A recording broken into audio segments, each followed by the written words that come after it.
My name is Matt Sezer.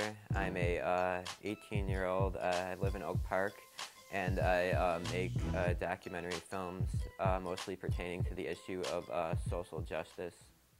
Around like middle school, I was really into skateboarding a lot. I still am. And one of the big things in skateboarding is filming the tricks that you do. So I got into filming through that, and it was like one winter and it was too cold to go out and skate. And I had also been like really angry at the war in Iraq and President Bush. So the first documentary I made was my feature, Can't Wait, A Story of Resistance, which is about the anti-war movement in the year of 2007. So I found this local anti-war group. I attended one of their meetings and it was okay, but then they told me about this protest that was happening. So I went to the protest, and this was around the 4th anniversary of the Iraq War. And it was a really cool experience to be out there filming. I saw some veterans from the war, and I thought that was like really cool. Like I didn't even know that there were all these veterans here against the war, and it really was kind of cool because it was about some issue that was really big, and I could make a change by doing it and making films about it. And it wasn't like, it didn't seem fake because it was real.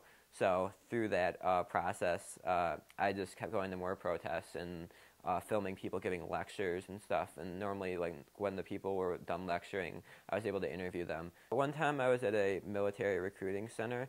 I was interviewing some people who were gonna sign up for the Army. So I decided to interview their recruiter, but he was very specific. He didn't want to have any questions that would make the military come off in a negative light. So I started, really basic, like what are the benefits of the military. So then eventually I started asking him more tough questions like, do you really think you're telling these people the truth? To the point where he said, you need to stop filming. And at that point, I think I said, like, yeah, I said, it's my right to film. I respect that, but, I can film you if I want. And then eventually, I think he said something to me, and I said, like, do you think it's okay to kill 600,000 Iraqis? And at that point, he, ran forward at my camera. He put his hand, over the camera, and he put his arm around my neck and kind of headlocked me and wouldn't let me go until I erased the footage. So then I erased a little bit of the earlier footage where he was talking about the benefits of the military, and I kept the later footage, and then I left. So I still have that footage, but I didn't include it in my film just because I thought it'd be kind of unfair to the recruiter because he really didn't ask for that, and I really kind of made that comment. So that was my first documentary, and since then I've been making shorts and stuff, and documentary shorts and stuff for TV.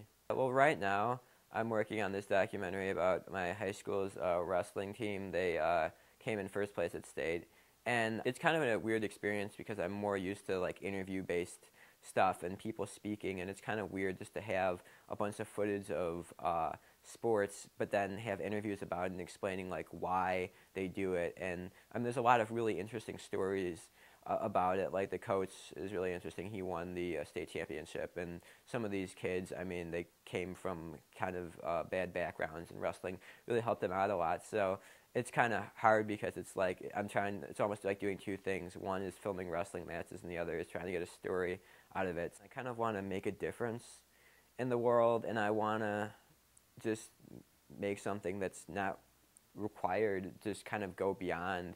There's a level of it just to understand, for myself, just even if I wasn't even to record any film, it would be just really good because I get to know people, I get to experience things, I get to learn things.